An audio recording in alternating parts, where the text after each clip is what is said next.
I'm Jordan. I'm Jodi, and together we are the Couldn't Be Happiers. This is Margot. She makes an appearance at the end of the podcast, so you got to listen all the way through to see her again. And check out our philosophy on activism, music, country, and folk. And a Little Mermaid.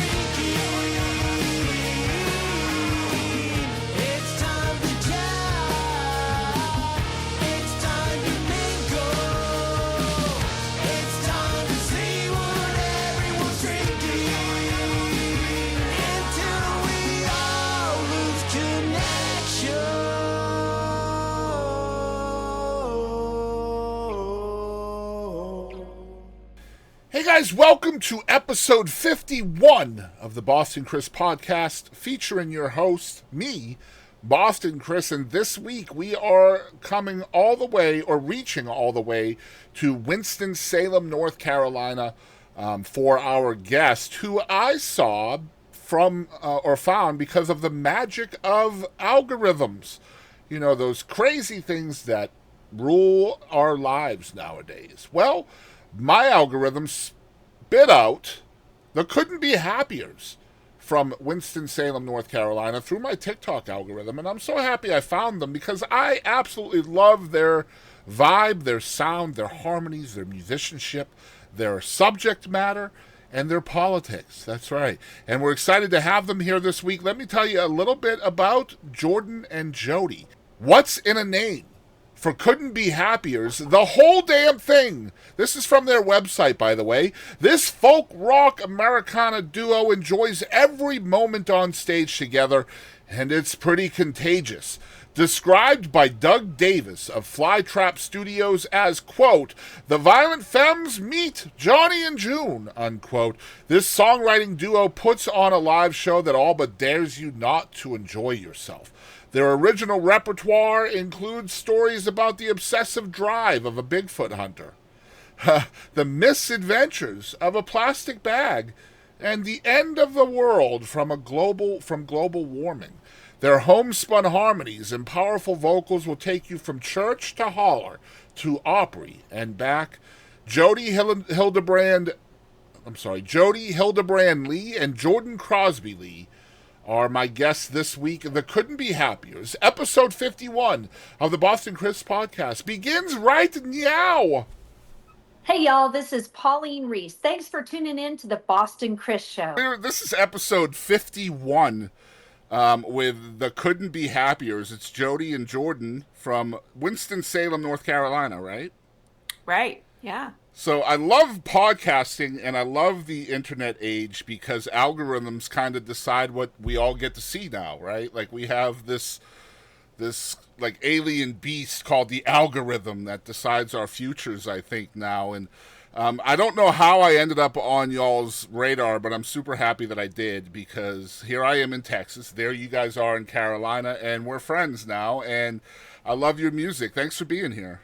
Oh. Yay, thank you. Thank you for listening to it and having it. I was showing my wife the videos that you guys sent me that we're going to include as part of this episode. And I gotta hit you guys with a comparison right away because I'm an old cat and I am into the folk scene. I love folk music and I love what you guys are doing. You guys remind me so much of Peter, Paul, and Mary that it's ridiculous. Mm-hmm. And I was super lucky to have gotten to meet them when I was like 8 years old. And Peter Yarrow just passed away recently from Peter, Paul, and Mary. And so when I was showing my wife the videos, I said, they just remind me so much of Peter, Paul, and Mary. And she like did her head like this. And she was like, oh, yeah, I see that. So I'm so stoked to be able to talk about so much. And I think you guys have grown up in the wrong era. I think you guys would have been so big in the early 70s, right? Someone told me once I looked like Mary. Yeah, I could see it. Yeah, I see it. I had glasses on, and I think I had bangs at the time. So we're pretty inspired by the folk revival stuff. Oh, yeah, for sure. As well. Yeah. I mean, you can tell. You can totally tell. And so we were talking about the algorithms. I found you all through my TikTok algorithm.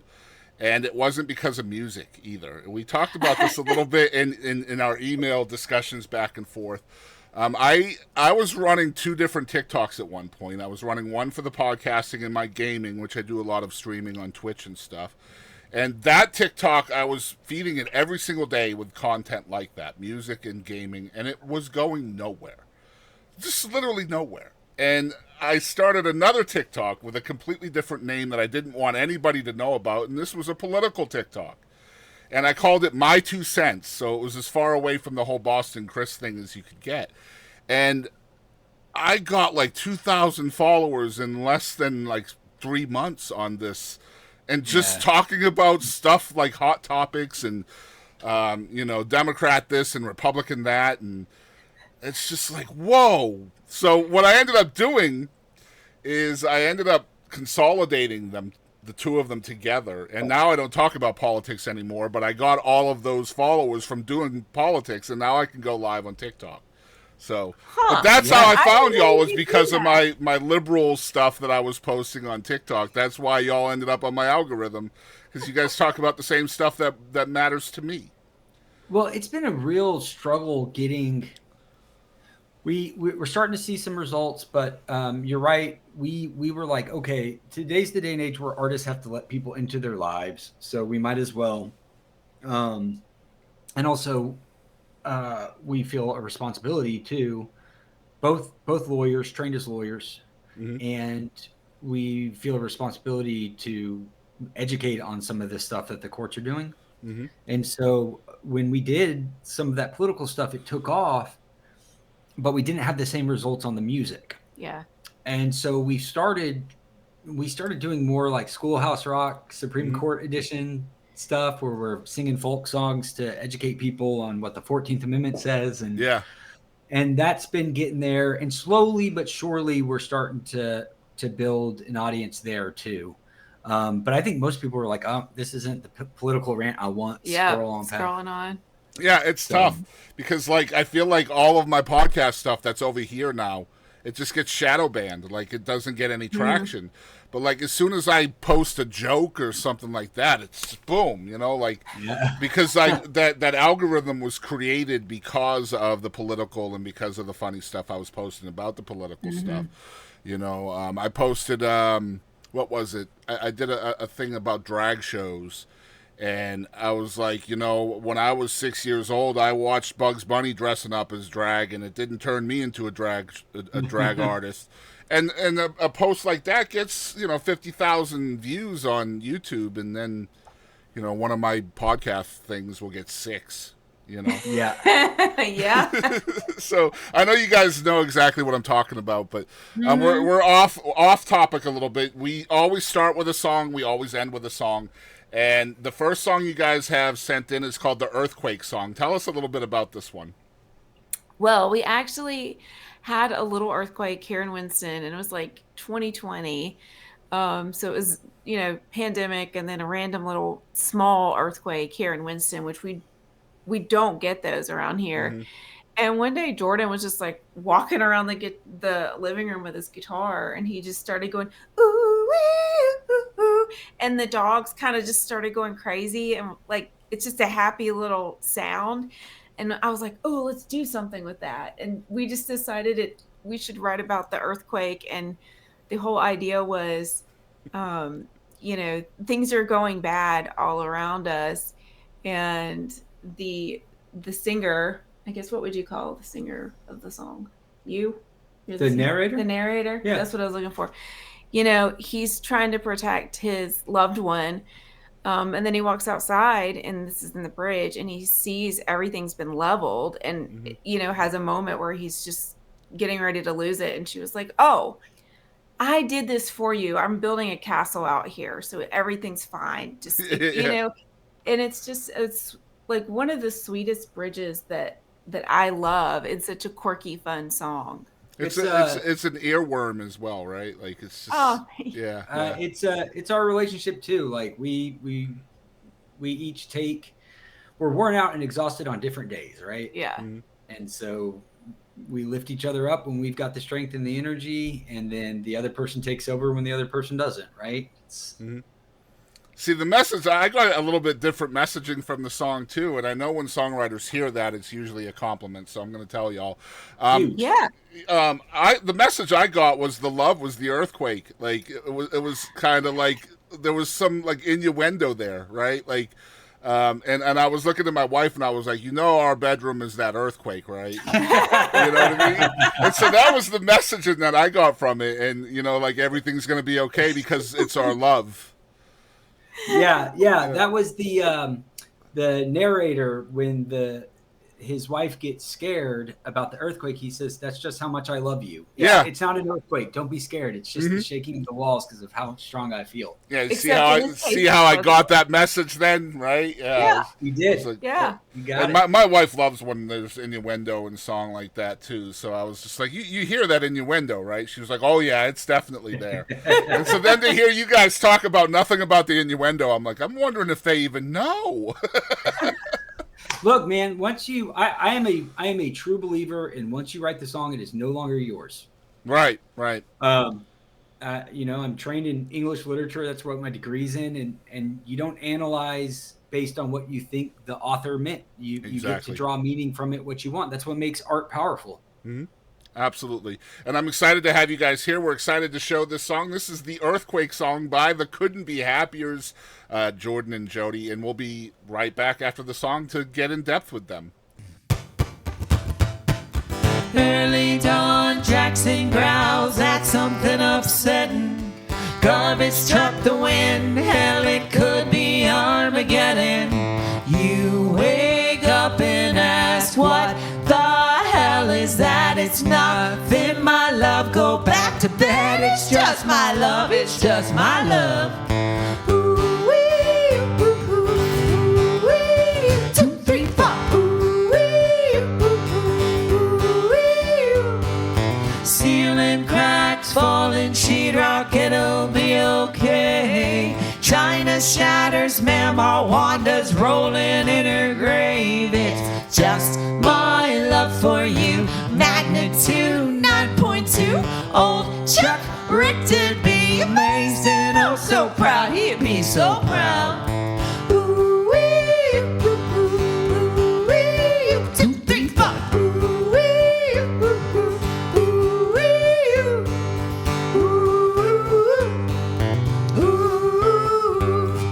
and quietly I sneak outside. The whole damn street's been pulverized and tears begin to well up in my eyes.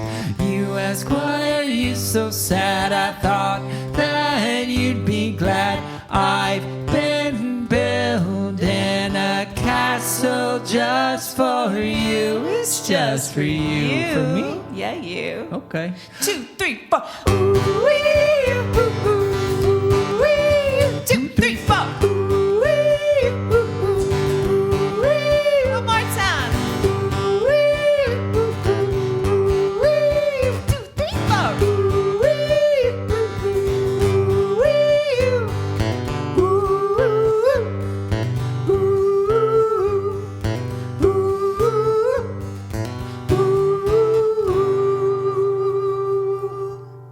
tag it. All right, guys, we are back. Oh, there's the earworm. I hear it. So you guys are going to listen to that song, and then for the rest of the day, you'll be doing that, right? It's there. Trust me, it's going to happen to you. And that's when you know you have a good thing, right? That hook. So you guys both. So you said you're from Texas, Jordan, and Jodi, you're from the Winston-Salem area. Close to it. I mean, I grew up kind of in the foothills of North Carolina, so like Okay. an hour west of here. So what was growing up like for both of y'all in your respective areas? Well, I mean, I've been a North Carolinian my whole life. I've never lived anywhere else. I have nothing to compare it to, really. But I grew up in a really small town. Everybody knew everybody. Mm-hmm. My mom was a hairdresser there, so I was really, really good in high school because if I did anything, she would know about it. Mm-hmm. And, it was one of those things that it always just kind of felt too small for me.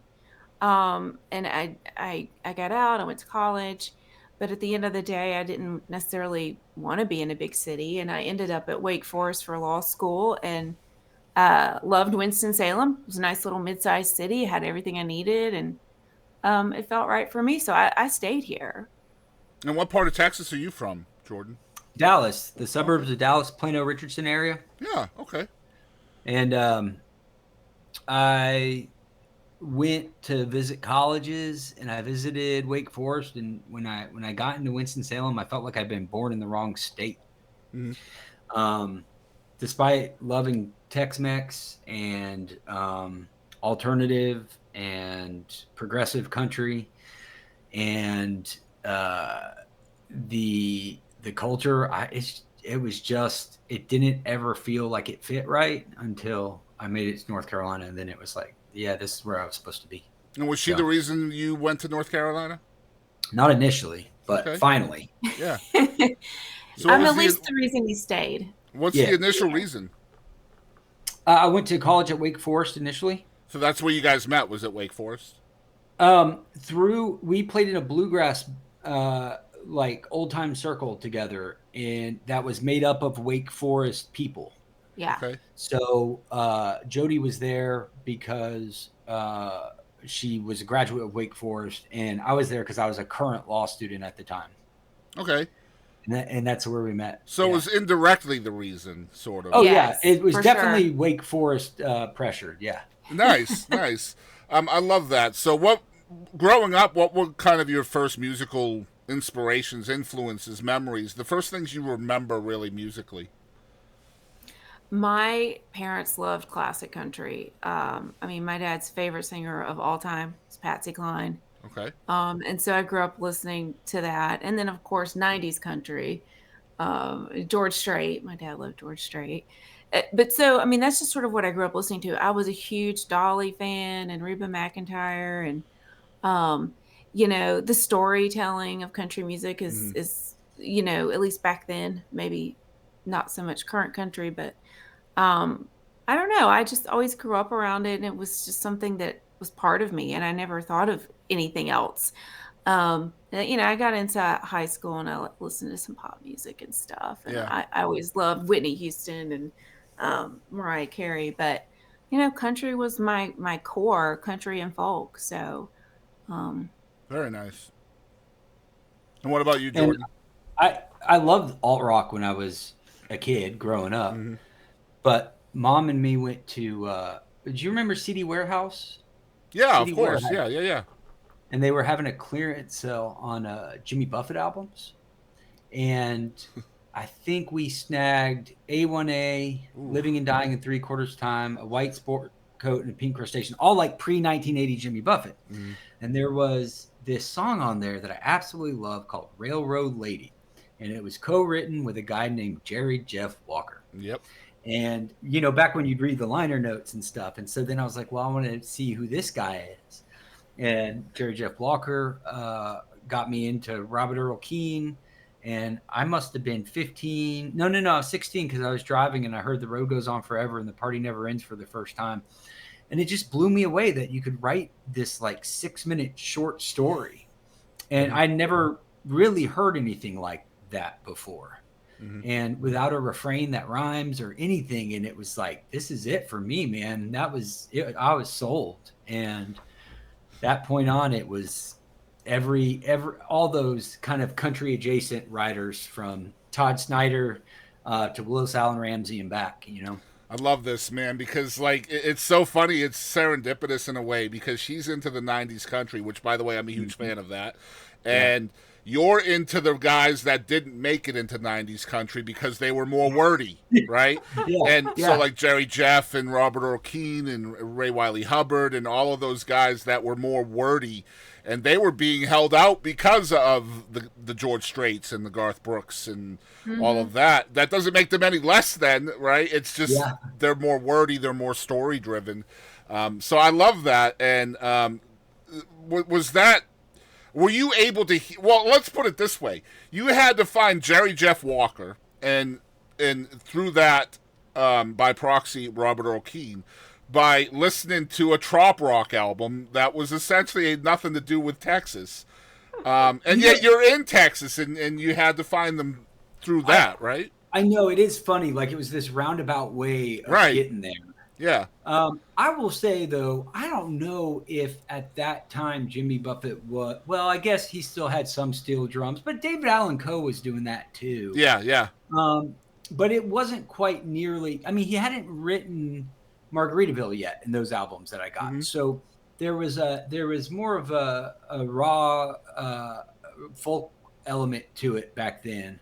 And that's so funny. You know what? That's also how I discovered Willis Allen Ramsey, because Jimmy Buffett covered Spider John. Yeah, which is on Willis Allen Ramsey's only album, right?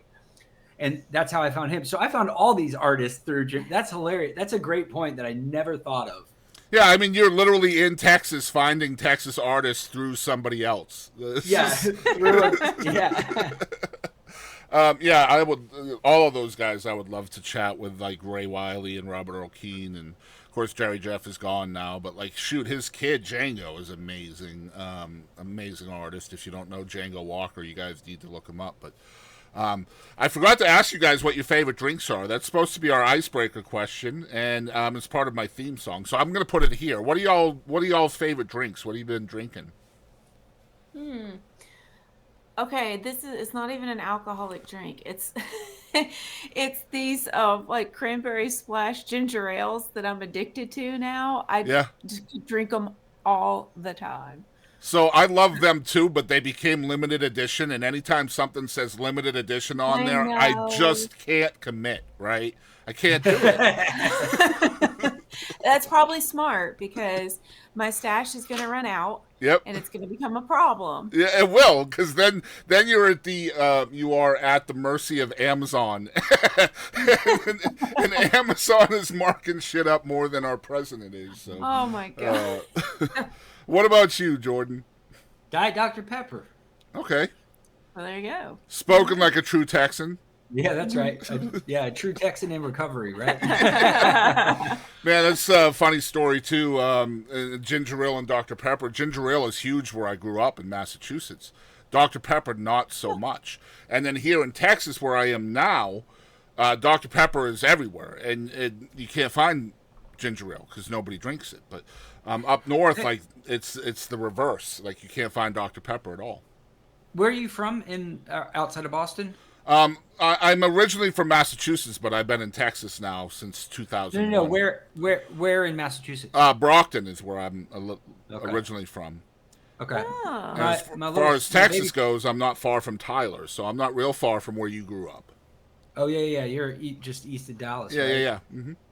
Mm-hmm. My baby sister went to a school in Worcester called Holy Cross for school. Yeah, Worcester. It's Worcester. If you're from Worcester. Oh, Worcester. Yeah. Worcester. Wister. Worcester. There's an old bit by Adam Sandler called Toll Booth Willie. That's a little bit full of innuendos, if you know what I mean, but it's hilarious. He's like, "Welcome to Worcester. The toll is $1.25." But yeah, that's a funny bit. I don't know why you reminded me of that. So let's get back to the growing up process. I love this. I try to make these interviews as circular as possible, and you guys hopefully will see the art of that at the end of the show. But what are some lessons that you guys remember from your mom and dad that you still kind of apply to everyday life today? Well, I do remember my dad saying to me, and I've remembered this my whole life, is you always need to try to walk a mile in someone else's shoes, or at least think about it, what it would be like to do that. Mm-hmm. And that stuck with me my whole life. And what's difficult now is because we are so far apart politically, it feels like that advice came from a different person. Mm-hmm. Back then when I was a kid. And another thing that I'll always remember was when I was just a little girl and I was daddy's little girl, I could be anything I wanted to be. and whatever it is, just be the best at it, is what he used to say. And you know, that to me also was really important as I grew up and decided, hey, I'm going to leave this small town and go be a lawyer in a mid-sized city. Like, so yeah, that's mine. What's yours? I don't have any. You got nothing. Your parents gave you no wisdom at all. Not that I listened to. I find that even when you are growing up and your parents don't necessarily impart any wisdom with you, sometimes their lack of imparting wisdom is a lesson in itself. So, well, I will say that I gave up my legal career in Texas because I took the Texas bar. I went to Texas, and I separated from my first wife, and I reconnected with my friend Jodi, and she had actually just separated from her husband, and so we kind of talked about that, and we bonded, and I gave up my legal, and like I said, I haven't been drinking now for a really long time, so it seemed like I finally got my life on track. You know, I passed the bar, I had this legal career, and then I connect with Jodi, and I'm quitting my job and I'm moving to North Carolina, packing the dog in the truck, and my mom was like, you know, shocked and terrified. And it was my dad who did say to her, Kathy, there will always be another job, but there won't be another Jodi. Mm-hmm. I love that. He was our biggest fan. And we actually lost him in 2020. Yeah, he had brain cancer. And it was only 70 years old. So it was pretty hard on us. But he was our number one fan, and on his deathbed in the hospital, he refused to listen to anything but Couldn't Be Happier on Spotify. So awesome. So yeah, I lost my dad at age 68. So wow, I know Sorry how it is. that. Yeah, 2013. He was he died essentially of Agent Orange exposure. 30 years. God. Later. Oh my God. Yeah. So, but yeah. Well, so I know how that is. I would fist bump you and say "Dead Dad Club." Yeah, absolutely. And we have something in common, Jordan, too, because I left Massachusetts because of a woman.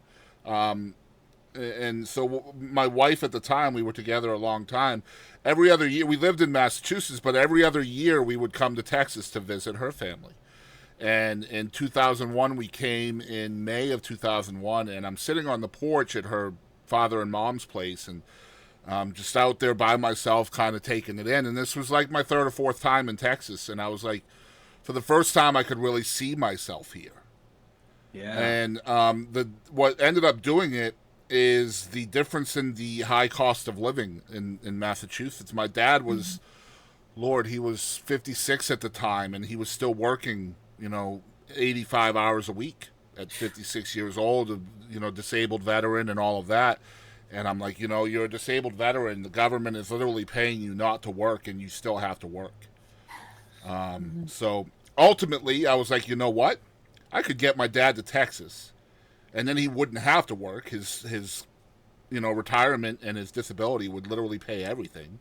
And then he could just go find people to chat with all day, every day. And so that's why we left. Oh, man. That and the Whataburger malts, Yeah. Don't get me started on Whataburger now. Golly. Oh, so I'm okay with Whataburger. It just takes forever to get anything there, man. Like man. It's so that's long. Part of the experience. No, not when you get older. Like I feel like the older I get, the less I'm willing to waste time. Yeah. You know what I mean? There are times I've gone out to Whataburger and I was like, I should have just fucking gone out to eat at a sit-down restaurant. No, the first time I agree with you 100. You and your dad went because you talked about Whataburger, and I was like, okay, let's see what this is all about. So they're like, we're going to run out and pick up Whataburger, and we'll be right back. An hour later, I know. They get back to the house, and I'm like, this is fast food? What? And I don't know. I was not impressed with the mall because I have Cookout here in North Carolina, and Cookout has the best milkshakes. And these are our TikTok moments. That's what this is right here. It's the first controversial thing you've said all day. Blasphemy. That's right. You're not going to allow us back in the States. I am just like that. Like you said, you know, if it's going to take this long, I could have gone and sat down and had somebody bring me the food and bring me the condiments. Like, if I'm going to be there an hour, I should have to tip somebody, right? Oh, man, back to the music. So what's the music scene like in North Carolina? Because I know what it's a hotbed in DFW where Jordan is from. I imagine it's probably a little less severe over there, right? Yeah, we don't have like a lot of support from like state programs. Like Texas really is proud of its music, and well, thanks to Ann Richards, by the way. Right. All those programs were supported by Democratic Governor Ann Richards, who gave a shit. The last one, by the way, the last one. yes. Yep. Mm-hmm. But you know what? It endured, and that's something she gave to the state and its musicians that endures to this day, and it's amazing. And there's a whole genre of Texas country because of it. But I will say, North Carolina is trying to do a little more of that. We do have a Democratic governor, and who has been supportive of the arts as well. And so hopefully we're going to get a little more support for the arts. We just don't have as many venues. Right. I was going to say, what's the live scene like? And it's, it's tougher because when I was in college, we'd go out and see bands and stuff, even bands we didn't know. Now it's just a little different. I think folks are, maybe even since the pandemic, people are kind of like, I'll just stay home in my pajamas. I just don't know if I want to go out. So does that make the advantageousness of like social media, TikTok, short form content much more important to a band like y'all? This is our new era, and I'm committing fully. I mean, we love our radio promo and publicists, but I think so much of the future is in social media. And so we just recently actually added a social media manager to our team in order, because I just think that's where the future is. And I don't think we're an anomaly. I just think entertainment is changing, and that's okay. Yeah, you just find new ways to do. I mean, it's a challenge, but I think it also gives you an opportunity to get your music out to people who otherwise may never come to see you live, right? And maybe they'll hear you online and decide, hey, I like them enough to come out next time they're in my town. It's funny because I'm assuming it was Jordan and I that were talking through email about algorithms and TikTok and all of that stuff. And so this is really somewhere I wanted to really chat with y'all. I find it with TikTok, and especially short form content, right? The 9x16, vertical content that you see on Reels and TikTok and YouTube Shorts and everybody else that's copying it. I feel like a lot of times when I find an artist through that medium, they're from an area that doesn't have a burgeoning live scene. Interesting. And so, like, I don't find a whole lot of bands from Chicago, for example, or New Orleans that are making it on short form content. It's always Decatur, Illinois, or the sticks of Iowa or something, like these just weird areas, like Winston-Salem. Like, if you say, where are you going to find an awesome indie folk band? I'm not going to say Winston-Salem. Yeah. Right? I might say now. Well, yeah, absolutely, I will now. But the point is like, I found y'all through TikTok, right? And then the location didn't dawn on me until being inquisitive and wanting to know. You know what I mean? Whereas I could see you guys really be awesome in like Kerrville, right? Like if you guys were from Kerrville, it would not have shocked me. Yeah. Well, tell those songwriter voters to pick us for once one of these years.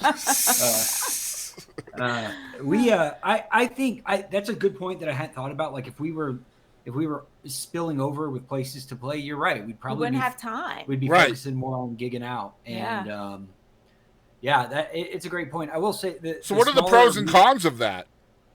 Well, totally. And the community here is really tight. Like, I mean, look, dude, you go to Austin and you'll see the best guitar player of your life, and you can pick up a rock and hit somebody who plays better than him. Yep. And it's not always as communal as you'd like, especially in the heart of it. And here we're all just, trying to figure it out and make it's way more supportive because there's just fewer. We see each other more. We see each other. We come out to each other's shows. Right. It's a lot like that. We play together. It's like that in East Texas too, right? Like it's very much, there's a lot of solidarity here in East Texas, but like it's also like an island here. Like it's impossible for these artists to be seen anywhere else but East Texas.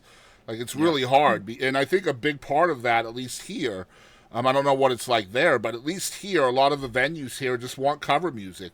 And so originality is hard for artists to find in this island of East Texas.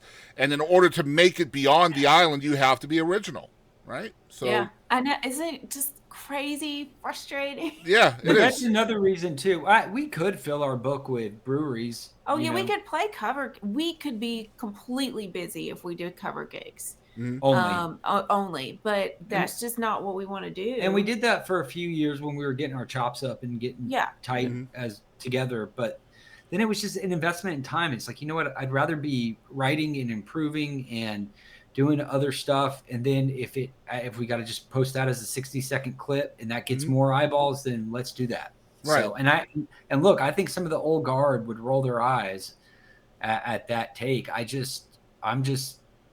Things are always changing. Nothing's permanent, and this is the new world we're in. Yeah, and you have to go with the flow, or you're just going to be stuck in a drift, And I mean, insert analogy here, but yeah, I feel like those gigging opportunities can really stifle your craft, your artistry, big time. But they teach you a lot in the beginning, so I would encourage all new artists to get out there and do the road work. But I would imagine one of the cons of that would be you guys don't really get to experiment on audiences very much. You guys just basically, you do your content and then you throw it out there and see what happens. Whereas, a touring artist or a gigging artist might throw that at an audience and try to get their reactions that way. Do you find that to be a thing? Like just trying to trial by error through social media can be a little bit different? We're still playing at least 75 times a year live. Okay. Yeah, we do still play a lot live, but to your point, I think for me, we're of different minds on this kind of too, by the way, which you'll see. I find it really hard to perform to a screen, and I feel the same way about going into the studio. I never feel like I get my best vocals in a studio. I always feel I sound and feel my best live in front of a crowd where you can kind of feed off their energy, Yeah. And so I have really struggled with the social media thing and not feeling awkward and kind of figuring it out. And Jordan's been really good. Well, you are not the only one that struggles between stage work and studio work. I've seen that a million times where, an artist that really has a different dynamic on stage can't find that when they're in the studio, and it's a struggle for them. And I just think the aesthetics are different. It's just a different energy where you are.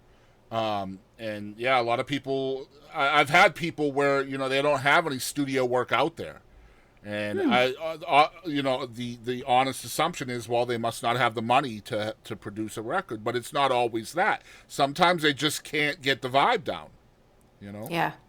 So I get it. Yeah, hence why Willis Allen Ramsey only recorded one album. Exactly. And there's a lot of people like that. A lot of them. And to be fair, I mean, we don't want to be internet stars. We do want to do this to build at least a regional audience, and part of it too is, and I know we said we weren't going to talk about this, but we still have our day jobs, and there's time issue too. Yeah, being able to tour, and we're getting old fast. So if we can reach a lot of people, you just don't have unlimited time to go off work to tour. That's called balancing adulthood with your hobby. That's what a lot of people say. That's not what I'm saying. Music is never a hobby. I don't care how much you dabble. Appreciate it. Yeah. But I know what it is. It's like trying to balance that. Well, I used to be a professional wrestler on the weekends, for example. And then the rest of the week, I'm a single dad of three kids, and I would not let my kids know what I was doing on weekends. Like I just couldn't. But like I would literally come home. You can see my head; it's all like brutalized. Oh my god! Yeah, but like I would have all of that like taped up when I would come home on Monday, and my kids. Were you a hero or a heel? I loved being a heel, man. Yeah, I can see it. I loved being a heel. You might remember. You remember Andy Kaufman? Oh yeah. You remember the character that he did, Tony Clifton? Yeah. So I had a character kind of like that I called Beast Mode. And so whenever I went into Beast Mode, it was basically Tony Clifton. We wrestle women. Tony Clifton would wrestle. Oh, okay, yeah. Well, Andy Kaufman would wrestle women, but Tony Clifton was a completely different character that I loved. He was just brash and get out of my face. I don't care who you are. You're stupid. Just go away. Like that kind of attitude, right? Yeah, I brought that to my heeldom. And then as a video game streamer, I would go into beast mode at times, and it would involve some shades, and you know, my wife loves playing with beast mode because he treats her like shit. I said, make me a sandwich, woman. Jordan, you have a beast mode. I do not. Yeah, you do. Just a quick story before we get back on this. We did this game where people would donate $5 and they could pick a number between 1 and 60. And my wife bought these 60 different canned foods, and took the labels off of them and just put a number on them. Right? So then when somebody donated $5, they could pick one of the numbers, 1 through 60, and then we would put that can aside. And then at the end of the stream, whatever numbers were on my side that were donated for were put into a blender, and I had to eat it. Oh. So, like, we had, like, bamboo shoots and rigatoni and mango and all this stuff put together, right? And my wife is like a typical mom. She has a stomach like a steel trap. It, like, nothing bothers her. And she's bringing this to me, and she's gagging from the smell, right? And I'm like, I have the world's worst stomach. I'm about to puke, right? She says, this is not going to go well for you. So I went into beast mode character, and I drank it without selling it at all. Like, it was no, like, vomit, no gag and nothing. And I'm licking it off my fingers and everything, and my wife is next to me, like, dry heaving. It was so bad. But because I was in character, I was able to no-sell it. That's cool. And Sasha Fierce. Yeah. So I said to my wife says to me all the time, she says, I don't know if I could trust you anymore after that. You can literally just go into character. Oh, man. Anyway, It's like old friends here. I got Jodi and Jordan with the Couldn't Be Happiers here, all the way from Winston-Salem, North Carolina. And we're going to talk about a few more things. Let's talk about the origins of the band name, because I always find this to be cool. The Couldn't Be Happiers. I never not see you guys smiling in your videos. I imagine that's why, right? You know, it is. Yeah, I mean, essentially, that's the truth. When we got together and we decided, we both have been in previous marriages where our spouses did not really feel comfortable with us being performers. And so, I mean, when I got out of my marriage, Jordan got out of his marriage, and we got together, we're like, hey, we both like performing. Let's just be a band together. And we started actually just sort of playing out as Jodi and Jordan, but we're like, okay, come up with a band name. We came up with all these ideas. And so we were just kind of like workshopping them with friends and family. And I was like, what about it Couldn't Be Happiers? And I kind of just said it as like kind of being silly. Yeah. And everyone was like, you know what? That fits. That is the one that fits, you guys. And so it became our band name. It was the one that most people just said, yeah, that's what you are. So were you on board totally, Jordan? Oh, yeah. It was great. I mean, it was smart for so many reasons. I mean, we truly felt it. And then also, like, there's not much Google overlap there. Yeah. Wicked has a song called Could It Be Happier? And that's about the only Google overlap. I mean, it was brilliant. Jodi's, we have a project with our producer where we play shows together. We try to do about 4 or 5 of them a year. And Jodi came up with the name for that one, and it's the Misery Loves Company Traveling Roadshow. I love it. She's got a knack for it, man. Yeah, that Google overlap is important. Huge. Oh, for sure. You know, I got this nickname, Boston Chris, man. The freaking overlap sucks. Like, type in Boston Chris. Like, I know one year I was higher than the Bruins. So there's that. Oh. Yeah, that was a good year. It was the Red Sox, the Celtics, then Chris, then Bruins. I was like, okay, we're doing all right. That was pretty good. So at some point in time, you're dabbling with music as youngsters, I imagine, but at some point it becomes more serious, a little less of a hobby. When did that happen for both of y'all? Ooh. Well, I've been singing since I was a kid. My mom had a hair salon in our basement, and at 5 years old, I'd go sing Little Mermaid songs to people who were like stuck captive in the chair. And I grew up like singing in church, but I never played an instrument. And I was working at a law firm, and my boss came by one day. It was like late in the evening, and I might have been, I don't know, I guess I might have been the only one there. I was an associate. And he was like, you really need a hobby. Like, work is not a hobby. You should start coming to this unbroken circle, a bunch of white people that play bluegrass and old time music.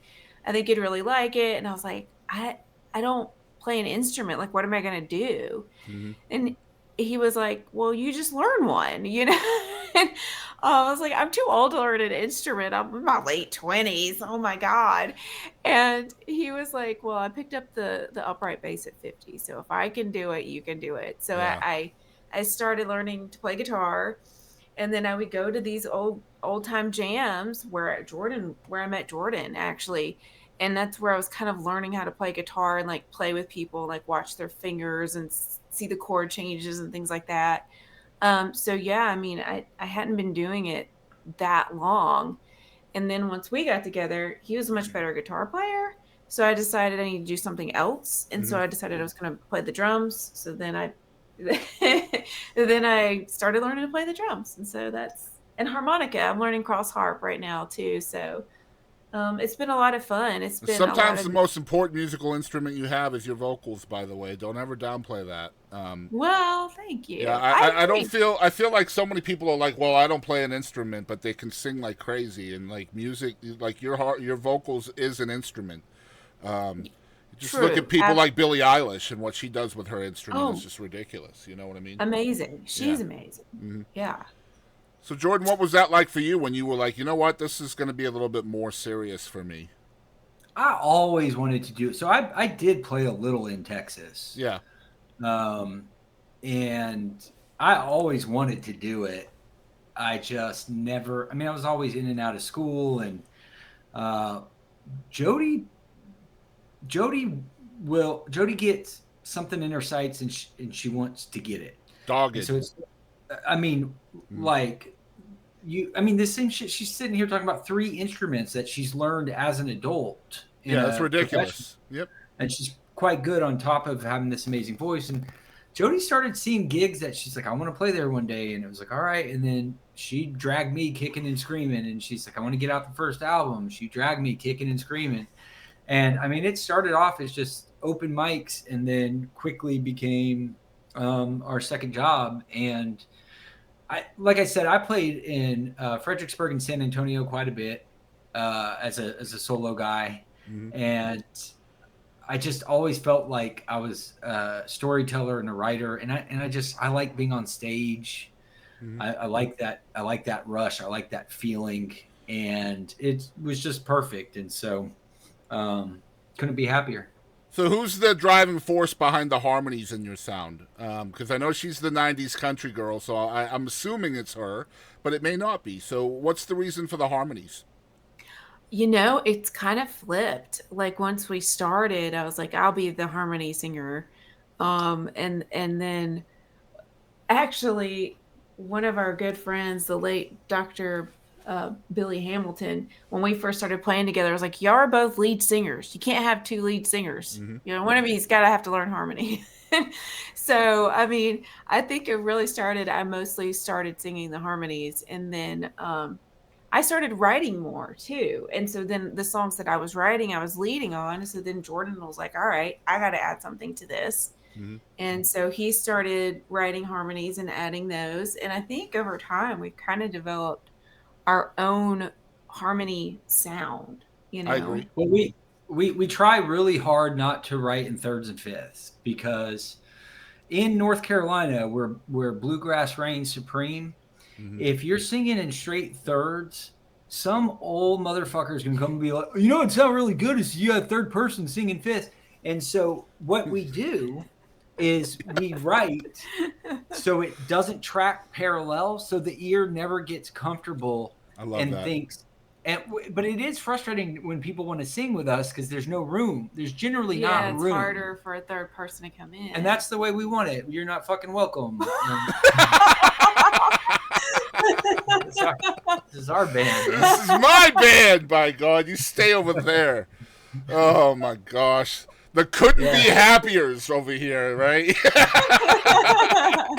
Yeah, only us are allowed to be happy over here. Jodi does most of the heavy lifting on the couldn't be happier side of things. I'm a grump most of the time. So. The old curmudgeon, right? Yeah.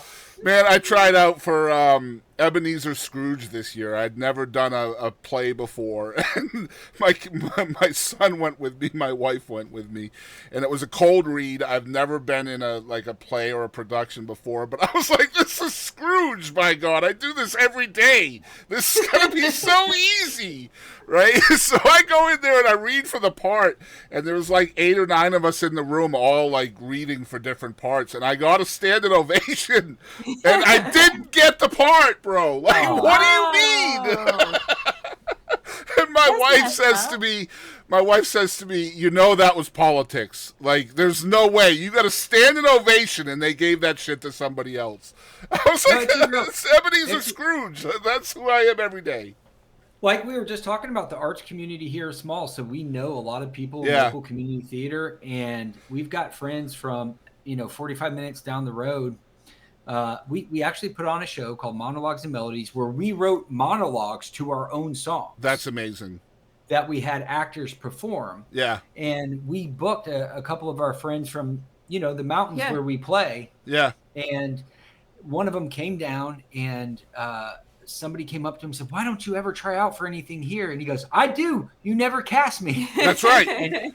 Yeah, you cast the local people. We brought some. I told my wife, I said, I would have actually explored this, because it's like earlier where I said I sold the eating of all of that crap. Like, I'm a good actor. I can do that. Like, I've been doing it on stream since 2018, like on Twitch. Mm-hmm. So like, I was like, you know what? I go in there and I kill it to the point where I got to stand an ovation, and then they don't even call me back.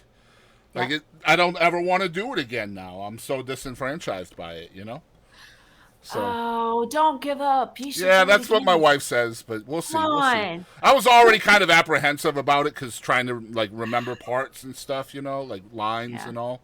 So, but didn't it feel good, that standing O? It did, absolutely. Hey, I went for one audition and I got a standing ovation, and they didn't call me back. Now that's pretty dope, in my opinion. Yeah, man. Yeah. It's like getting called up to the majors, getting a hit, and then getting sent back down. I don't ever want to go back. I'm 1 for 1, baby. You know what I mean? Yeah, you have a perfect record. That's right. You got to see the show. Yeah. You know what? I love y'all's dynamic with each other, how you play off each other with kind of the playfulness and stuff. How's that work in songwriting? Is there any contentiousness between y'all? Like, you know what? No, I don't think that's good. Or, you know what? Maybe we should do this instead. Is there any infighting during the writing process? All right. So much. It's bad. So much. Our biggest fights are over songwriting. And it's partly because we're both so sensitive about, like, it's so personal that I wrote this thing. How dare you think it's not perfect, And it has taken us a long time, I think, to get to the point where we can sort of like sit down and co-write without one of us just being like, I'm done. I don't know if we can. You sneak off and write in secret, and then you come out with a new song, and I'm like, what the fuck? You let me? Well, but also I'm like, I need a figure out what chords to put here and there. We see music completely differently too. Like I love what James McMurtry does with verse. I love the rich detail. I love the verbosity of it.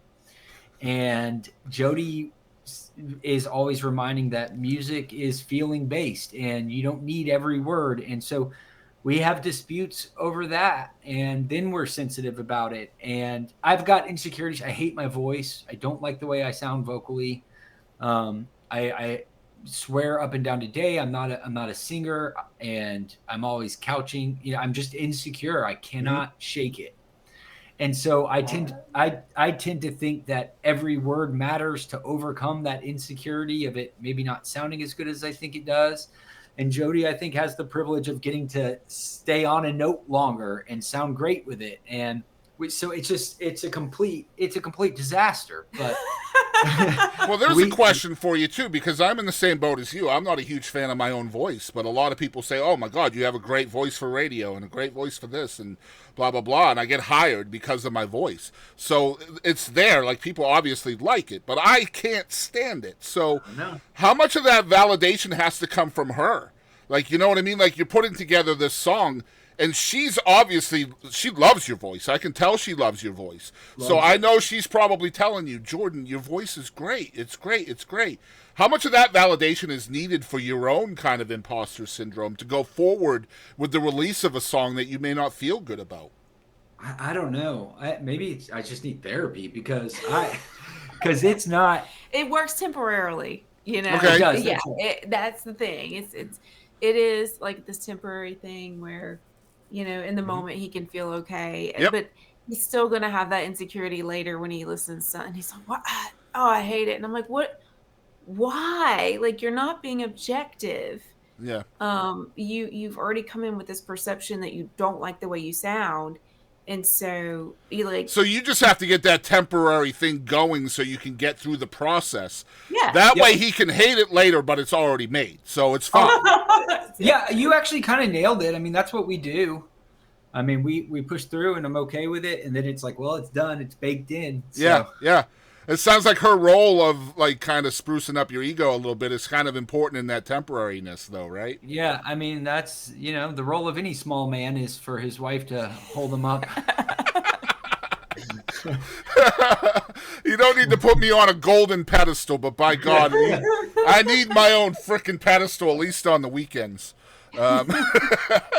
I love that, because when you see a couple like y'all that have come from different places musically, and then you come together, and I love what she said about feeling so personal about your own writing, because that's your own life experience, your own perspective. So selling that to a consistent co-writer is going to be difficult, especially when you're in a relationship with that person, because that person's not going to feel your vibe all the time. You know what I mean? So, like, your place of negotiation is an interesting one when it's a consistent co-writer and you're in a relationship with that consistent co-writer as well. So, like, that contentiousness can go beyond the music and kind of fester, I imagine, right? Well, yes. Oh, I was going to say no. No. I mean, you can, though, because it's like... I guess it spills over... I was gonna say it's something you hold on to way more than I do, because what happens is you don't know you're holding on to it, and then you go to co-write the next song, and you're still on the last one. You're still mad about the last one. Yes. Yeah, I'm way more sensitive. I think Jodi's sensitive, but I think I'm way more sensitive. Well, you should be sensitive about your own feelings anyway, and this is just feelings in song, right? So I mean, it's the same thing. So what's the process like for each of you with songwriting? Is it more melodic for you, or is it lyrical, or do you guys both bring different things to the table? We're complete opposites with that. I will be driving down the road, a melody or a phrase or something pop in my head. I will sing it into my iPhone, and then I will later on, like, we'll get together and I'll be like, all right, you got to help me figure out what chords to put with this melody, because the melody almost always comes first for me, and Jordan's the complete opposite. I mean, I don't think I've never seen him just come up with a melody. He's got to have a guitar in his hands. Yeah. Same. I can't sing. I cannot write a harmony unless I have a guitar in my hands either. It's where all my music foundation comes from. Yeah.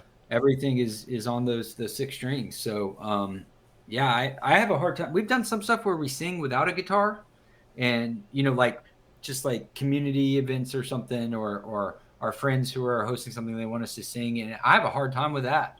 Yeah, just to sing without holding something. Yeah.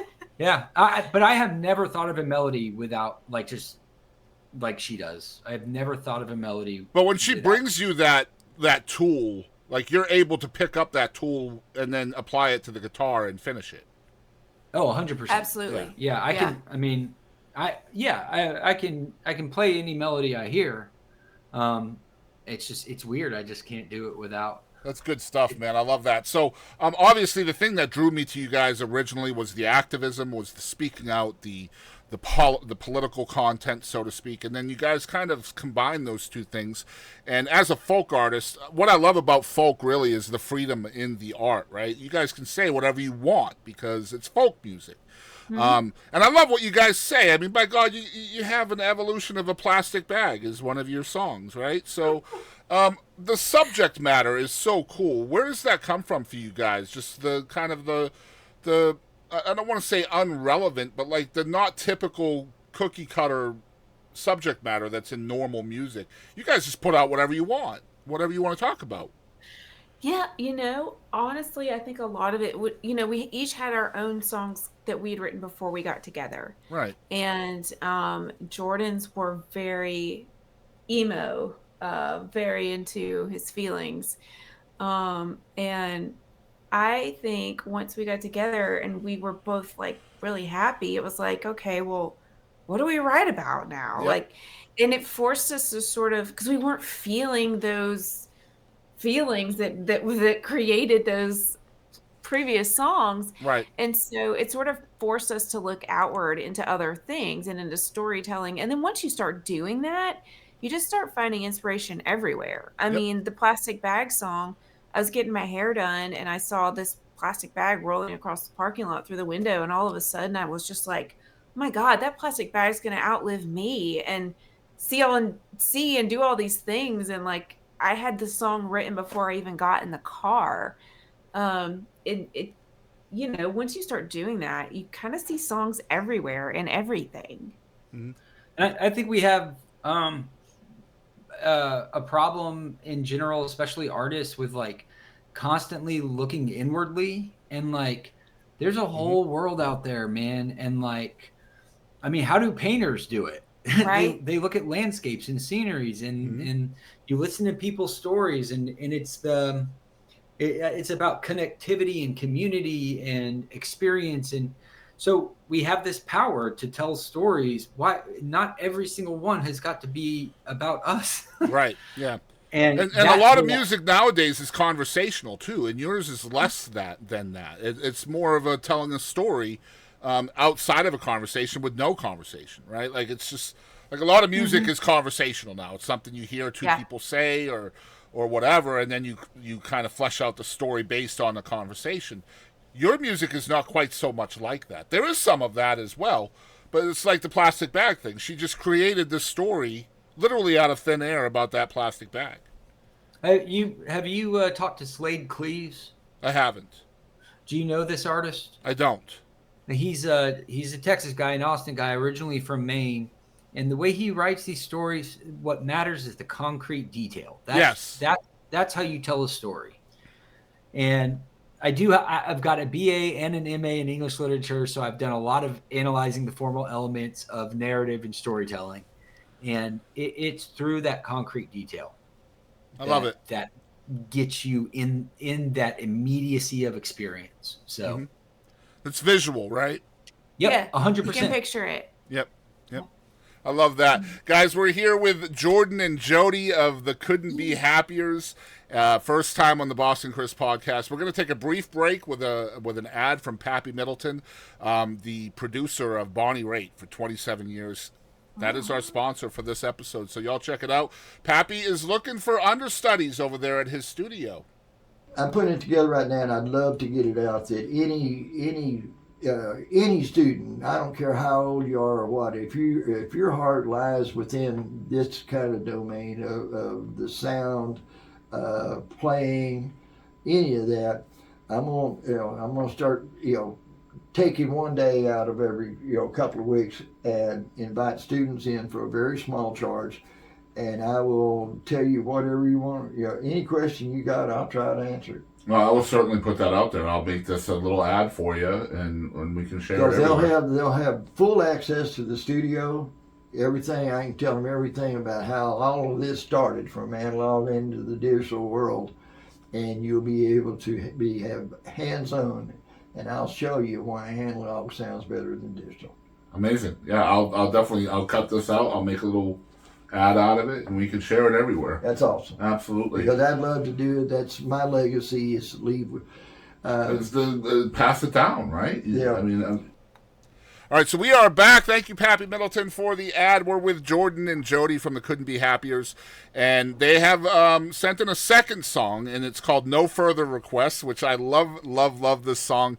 Tell me about this one, guys. This was after we had done too much of looking outwardly. And too many happy fun songs. And we were playing a gig at a brewery, and what happened? We ran out of songs, which never happens. And I played some old stuff that I had done back in Texas when I was an angsty, emotional, self-obsessed writer. And we got that on tape. We got that on tape, Jodi. One of our fans came up and said, "You should do more of that." And I was like, "All right, I will indulge I thought I was happy, and I am, and we are, but I realized I still had so much. I mean, I was dealing with the death of my dad. I was dealing with the ever increasing encroachment of fascism in the United States. Pandemic. Jodi's the first human being who's not family in my life I've ever truly loved. And so now I'm terrified because now all of a sudden I've got this, I'm terrified for her safety and what happens if something happens to me, or what happens if something happens to her? How would I make it? And I had all these new, I guess they were more adult driven angst. And then inside that, I was still holding on to some of the ones from when I was a kid. They were maybe less loud, but they're still there, wanting to be funny and charming and wanting to have the good voice and all those things. Yeah, see, I always feel like I'm joyful too, right? Inwardly joyful. But then, I'll tell my wife, I'm like, I've never been this happy in my entire life. And she'd be like, well, then why are you still angsty? Why are you still a curmudgeon? Why are you still Scrooge? And I'm like, that's a great question. I don't know. Maybe it's almost like, and I think you'll really resonate with this. It's almost like my joy and my fear are at odds with each other. And because I'm more joyful, I have more fear. And because of the fear, I am afraid of losing the joy. Yeah. Yeah. Makes sense. It's so crazy. And I feel like you're talking about the pandemic and all of these outside forces that kind of control your mental health too. So you have somebody driving your mental health that's not you, right? And that's scary in its own vein. So I get what you're saying there, big time. But guys, this is No Further Requests from the Couldn't Be Happiers. You guys are gonna love this tune. Y'all check it out.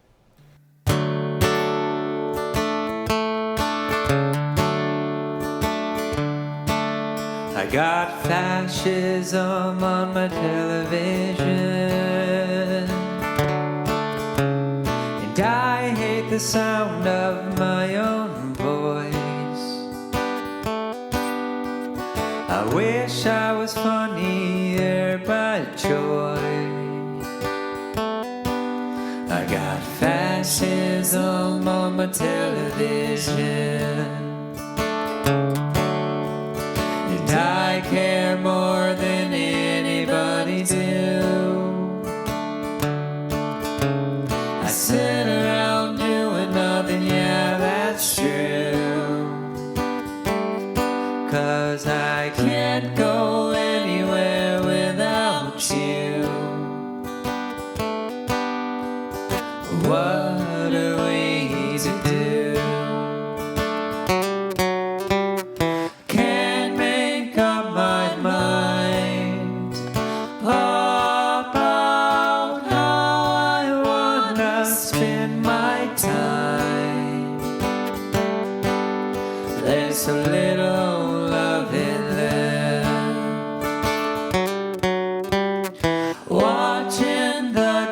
dogs play.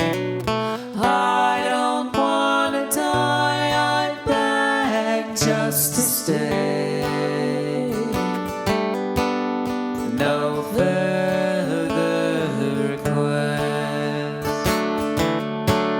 I got passion, but I don't got smarts. I read a lot 'cause I try too hard. I've not finished a book in God knows how long. I ain't that bright, but I got heart. Can't make up my mind about how I wanna spend my time. There's so little love in left. Watching the dogs play. I don't wanna die, I beg just to stay. No further requests. I got propaganda on my TV telling me what I ought to believe.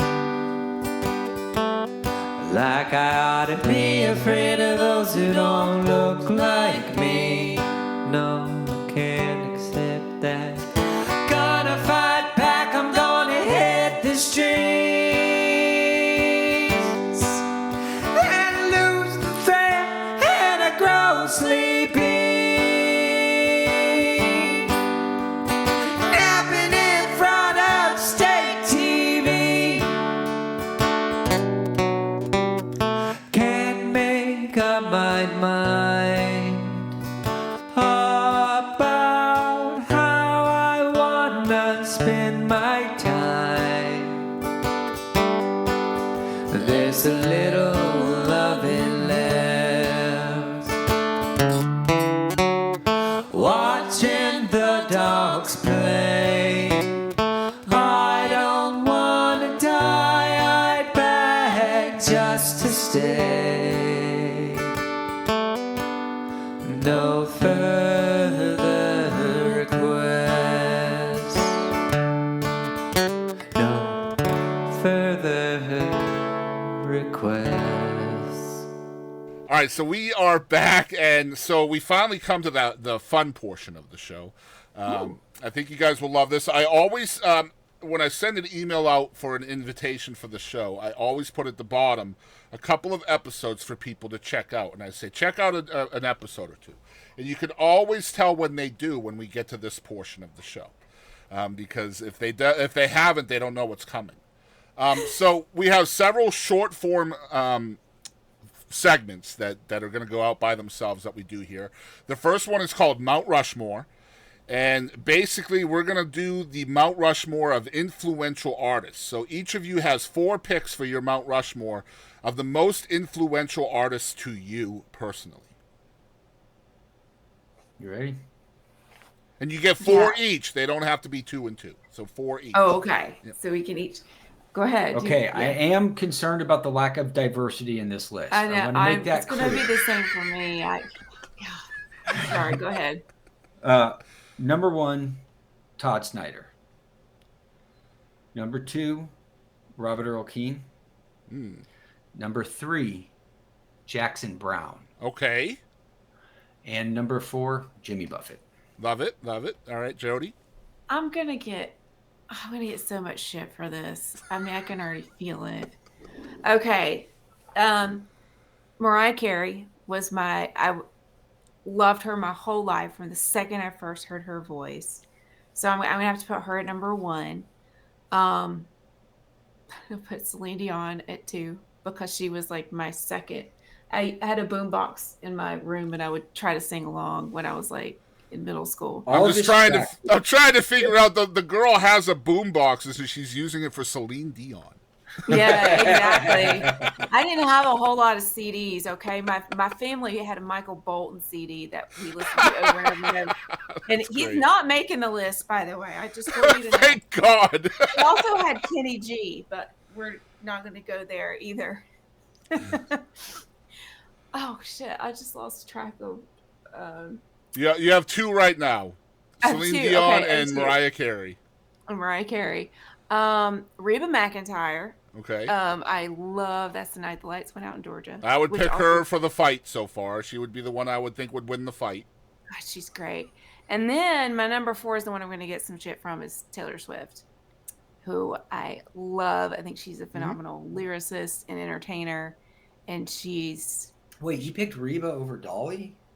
I love Dolly, but I didn't sing along to Dolly. I got you. She wasn't influential. Yeah, Reba had a bluesy voice, and she had this big voice. I love Dolly's songwriting. What about the Little Mermaid? She wasn't on your list. Her name. So first of all, just the fact that you think you're going to get shit for Taylor Swift is a freaking problem in this world right now. I know. I'm just going to say know. that well, right now. Yeah, if you've seen our TikToks, you know I'm a Taylor Swift defender, right? So. I'm a Swiftie. I'll be the first to admit it. Thank you. Yeah, Thank you. I love Taylor Swift, man. I'm just so used to people like rolling their eyes, and I'm like, look, I feel like if I get that response, it's because you actually don't know her music, right? You know, Shake It Off, and that's it. But Yeah, try to listen to one of her songs from the newest record and try to tell me she's not a good songwriter. Like, get out of here with that shit, man.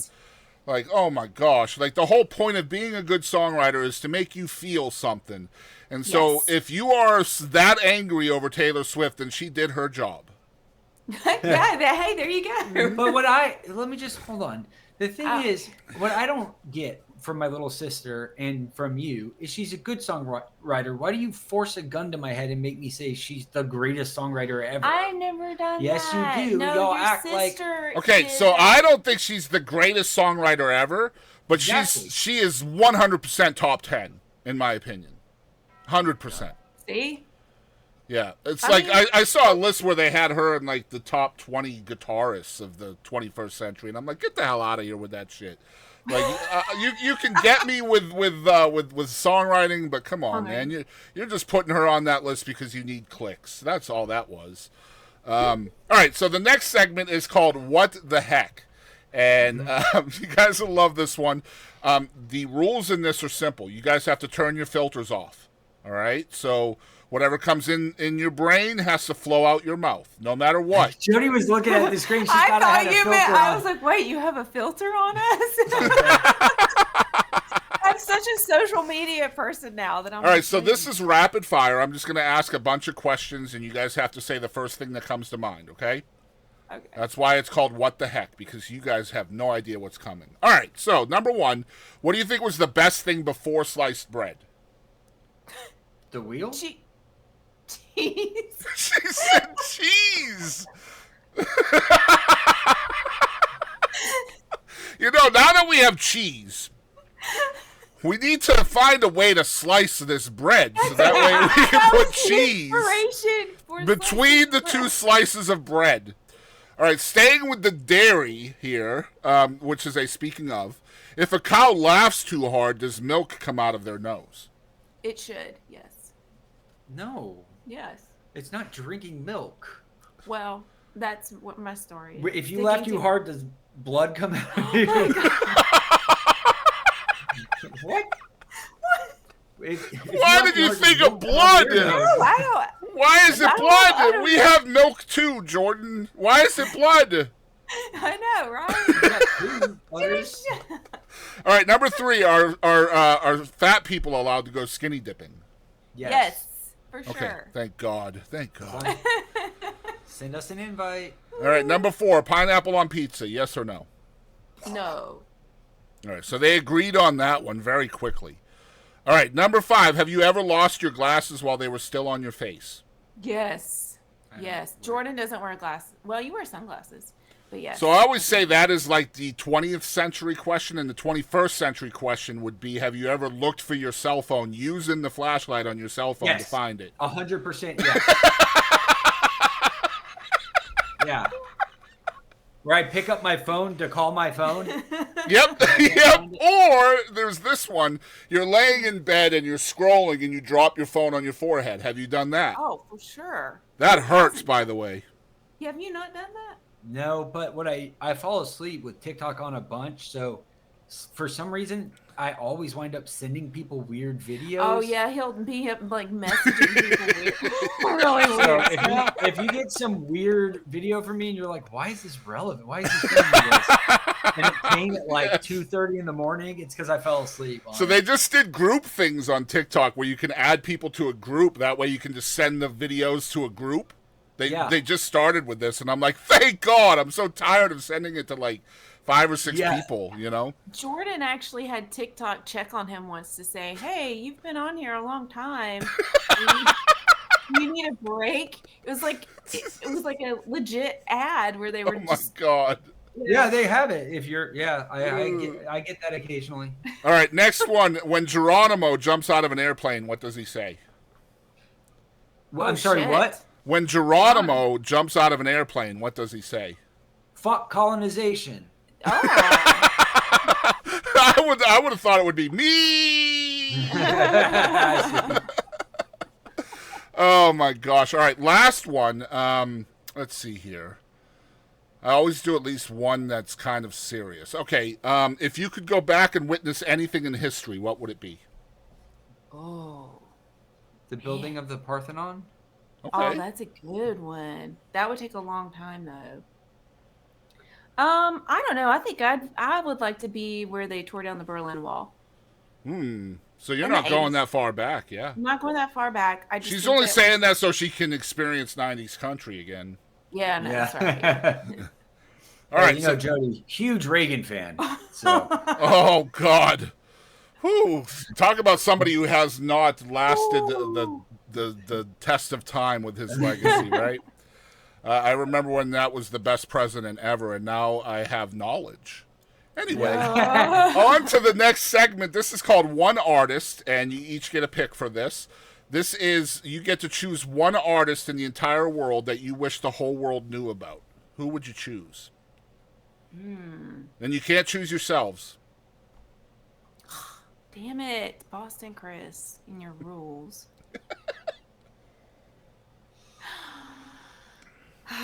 I feel like this is a really important one, but I want to say Shovels and Rope.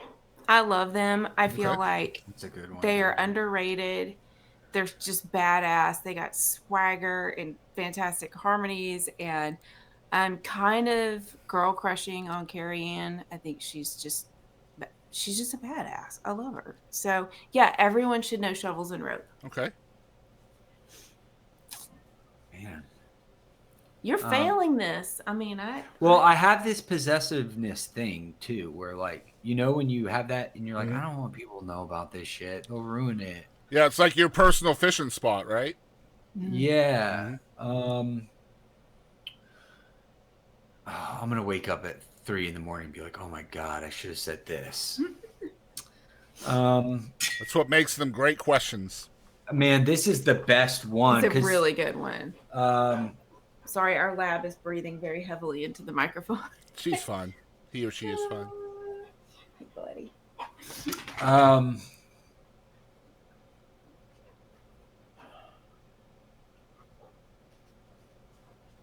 Do you want me to play the music? Yeah, that's helping. Sorry.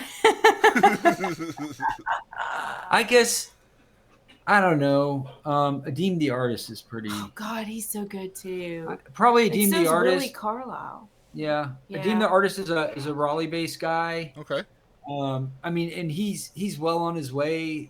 Non-binary, but writes the best country music.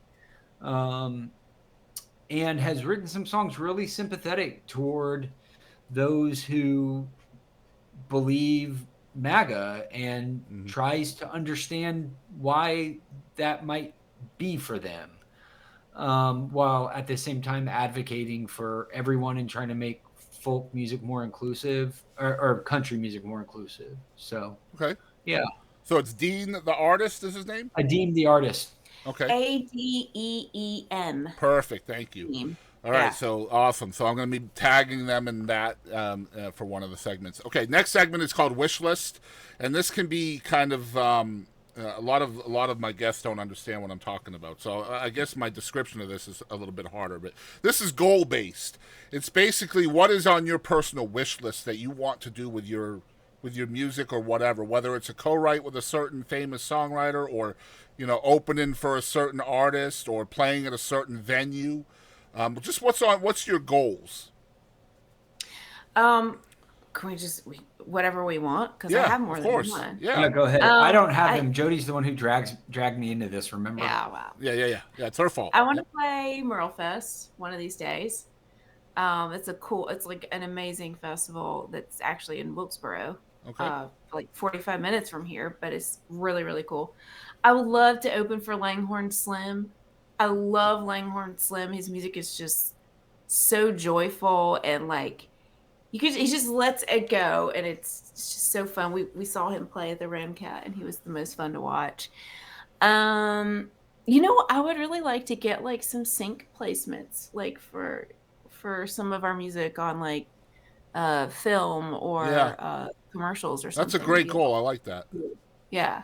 I want something I've written to mean something to someone not related to me by 5 or 6 degrees after I'm dead. I love that. Cool. Yeah, that's really cool. And that leads me to the next segment, which is very much in line with that. It's called Personal Best. And basically, this is what do each of you think has been your biggest moment or success that is music related that has happened to you already? When Jodi said she'd marry me. Oh, it's not music related. It is. I think that's a great answer. It's the first time the entire show he has answered before you too, by the way. I know. And now anything you're gonna say is gonna make you look like an asshole. I know. Yep.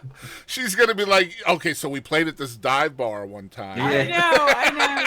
We did survive what was probably a MAGA biker bar early on. We didn't know. We did. And we didn't get home till like 4 a.m., but I remember thinking, dear God, I hope we survive this. We did. That's not a goal, though. That's just. I used to have purple hair in East Texas, so good luck with that. Yeah. Survival was tough. Let me tell you what. For us musically, we had a couple things. We got second place in the Mid-Atlantic Songwriting Contest for our Frankie video.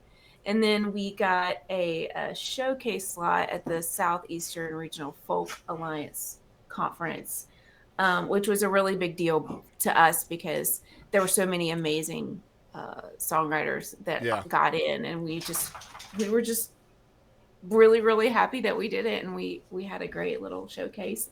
And it's leading to more things, I think. We got another showcase coming up in New Jersey. Wow. So, nice. Yeah, I love that.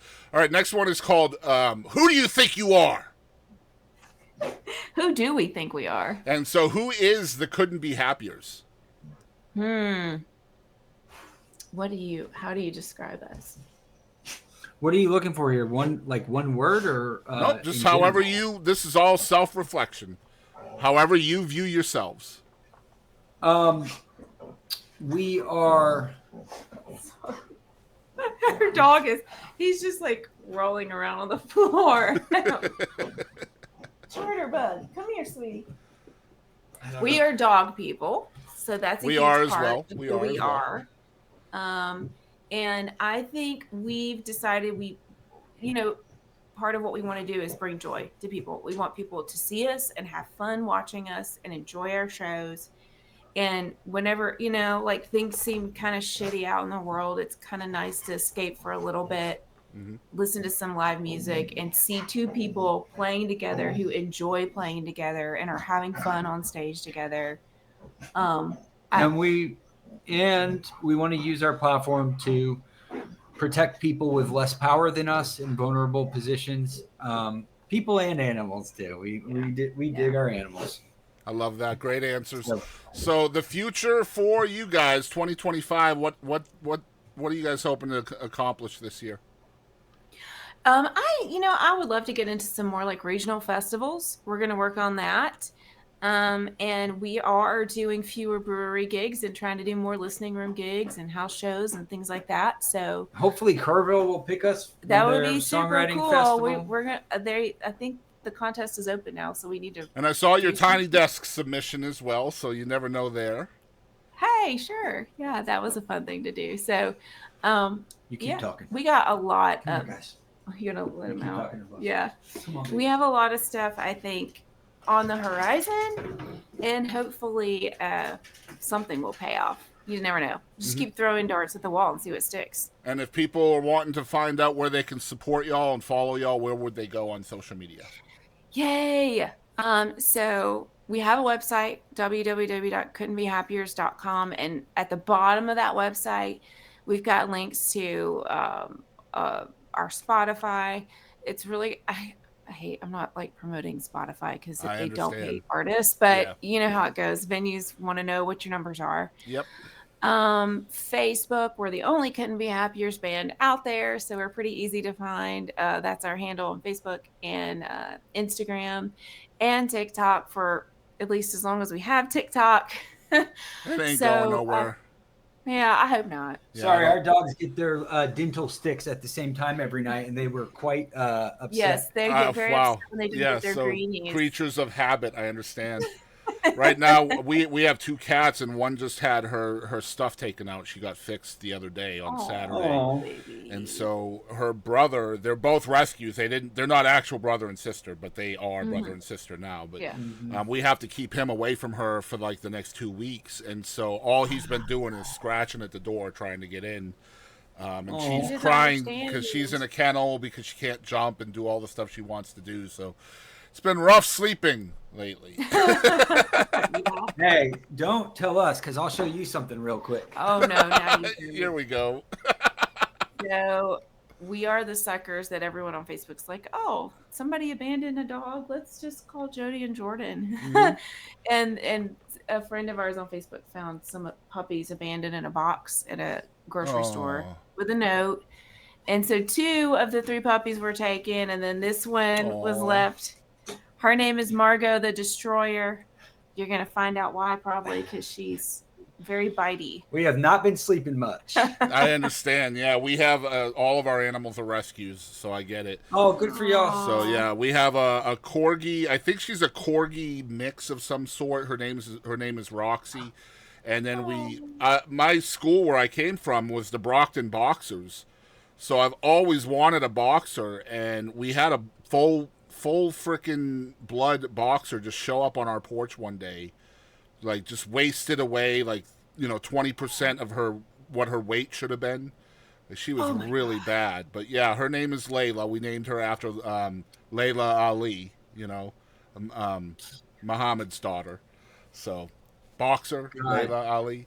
But yeah. So and then we have the 2 cats that are also rescues. So yeah, my wife is the empathetic one. Yeah, no, it's in there behind that rough misanthropic exterior. Yeah. It is. I love my animals, especially, I love them. And I say all the time, who knows what their life would be without us, 100%. So I appreciate you guys coming on the Boston Chris podcast. This is episode 51. Hey everybody, this is Bubba Keith and Mike Sauce, and we appreciate you tuning into the Boston Chris radio show. It's time to jam.